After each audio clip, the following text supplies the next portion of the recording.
ایک معزز خاتون کی شادی اسماعیل نامی شخص سے ہوئی۔ اسماعیل ایک متقی شخص اور جلیل القدر عالم تھے۔ انہوں نے امام مالک رحمۃ اللہ علیہ کی شاگردی اختیار کی۔ اس مبارک کا پھل میاں بیوی کو ایک نامی گرامی بچے کی صورت میں ملا، جس کا نام انہوں نے محمد رکھا۔ شادی ہوئے ابھی کچھ ہی سال گزرے تھے کہ اسماعیل بیوی اور بچے کو داغ مفارقت دے گئے اور وراثت میں کافی دولت چھوڑ گئے۔ والدہ انتہائی سختی کے ساتھ اپنے بیٹے کی تربیت میں جت گئیں۔ ان کی خواہش تھی کہ ان کا بیٹا ایک جلیل القدر عالم بن کر افق عالم پر چمکے اور اپنے علم سے تاریک دنیا کو منور کر دے، لیکن ان کی حسرت و یاس کا اس وقت کوئی ٹھکانہ نہ رہا جب ان کے بچے کے مستقبل میں ترقی اور ان کی تمناؤں کی تکمیل میں ایک بڑی رکاوٹ پیدا ہو گئی۔ بچپن ہی میں یہ بچہ اپنی بینائی سے ہاتھ دھو بیٹھا۔ اب نابینا ہونے کی صورت میں یہ بچہ حصول تعلیم کے لیے علماء کے دروس میں شرکت سے معذور تھا، اور نہ وہ حصول علم کے لیے دوسرے شہروں کا سفر اختیار کر سکتا تھا۔ ماں کو یہ غم کھائے جا رہا تھا کہ آخر اس کے بچے کا کیا ہوگا، عالم دین کیوں کر بن سکے گا، بینائی کے بغیر علم کا حصول کیسے ممکن ہے۔ اس خواہش کی تکمیل کے لیے ایک ہی ذریعہ باقی تھا، ایک ہی راستہ تھا، اور وہ راستہ دعا کا تھا۔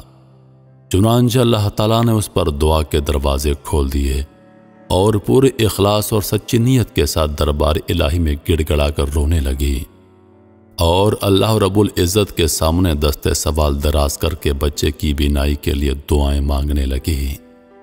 یہ دعائیں نہ جانے کتنی مدت تک ہوتی رہیں کہ ایک رات اس نے عجیب و غریب خواب دیکھا۔ حضرت ابراہیم علیہ السلام خواب میں نظر آئے۔ وہ کہہ رہے تھے، اے بی بی، تیری دعاؤں کی کثرت کے سبب اللہ رب العزت نے تیرے بیٹے کی بینائی واپس کر دی ہے۔ جب محمد بیدار ہوئے تو دیکھا واقعی اس کے بیٹے کی بینائی بحال ہو گئی ہے۔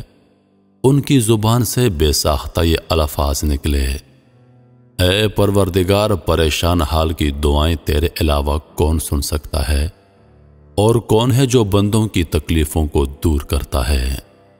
یہ عظیم خاتون جو مسلسل دعائیں مانگتی رہیں، امام المحدثین محمد بن اسماعیل بخاری رحمۃ اللہ علیہ کی والدہ محترمہ تھیں، جنہوں نے بیٹے کی بینائی لوٹ آنے کے بعد اس کی تعلیم و تربیت اس قدر محنت سے کی کہ اللہ تعالیٰ نے ان کے بیٹے پر علم کے دروازے کھول دیے، اور پھر آگے چل کر یہ بچہ ایک بہت بڑا محدث بنا، اور قرآن پاک کے بعد دنیا کی صحیح ترین کتاب مرتب کی جو صحیح البخاری کے نام سے مشہور ہے، اور بچے کو لوگ امام بخاری کے نام سے جانتے ہیں، جن کا پورا نام محمد بن اسماعیل البخاری رحمۃ اللہ علیہ ہے۔ ارشاد باری تعالیٰ ہے، آج قیامت کے دن ہم ان کے منہ پر مہر لگا دیں گے، اور ان کے ہاتھ ہم سے بات کریں گے، اور ان کے پاؤں گواہی دیں گے کہ وہ کیا کمائی کیا کرتے تھے۔ ہاتھوں اور پاؤں کو اللہ کی نافرمانی میں استعمال کرتے ہوئے، بالخصوص موبائل فون پر انگلیوں کے ذریعے گناہ کرتے ہوئے، ہمیں اللہ پاک سے ڈرنا چاہیے۔ یقیناً قرآن پاک میں اسی کی طرف اشارہ ہے کہ انسان کے ہاتھ، پاؤں اور انگلیاں قیامت کے دن گواہی دیں گی کہ انہوں نے کون کون سے گناہ کیے ہیں۔